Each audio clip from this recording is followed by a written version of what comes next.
Welcome to History Unearthed, where we dig into the past to reveal surprising truths. Today, we're looking at the ancient Phoenicians, master seafarers and traders of the Mediterranean.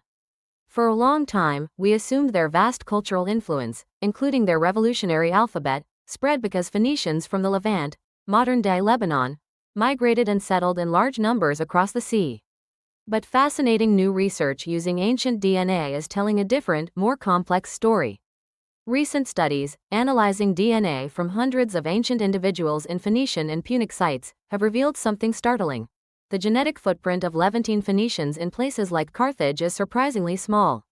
It seems Phoenician culture spread far and wide, but not necessarily because masses of Phoenician people did. So, who were the people in these Punic cities, if not primarily Levantine settlers? The DNA shows they were incredibly diverse. In Carthage, for instance, individuals had genetic profiles more akin to ancient populations from Sicily and the Aegean region, with significant North African ancestry mixed in as well. This paints a picture of a cosmopolitan Punic world, a melting pot where Phoenician culture was adopted by local and migrant groups. It was about cultural transmission, assimilation, trade, and intermarriage, not mass migration from the Levant. What this means is that Phoenician influence, their language, their innovations, spread more through the power of ideas and exchange rather than people replacing existing populations.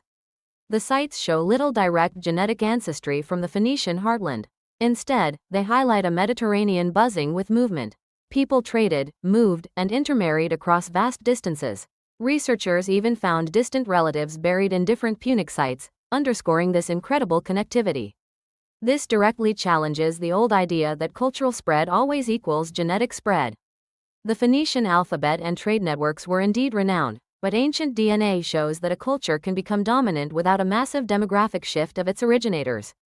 Even earlier, smaller studies hinted at this. The young man of Byrsa, a 2,500-year-old Phoenician from Carthage, had a rare European hunter-gatherer DNA lineage, showing diverse origins even among those considered Phoenician. So, what's the big takeaway? This research is rewriting our understanding of how civilizations influence the world.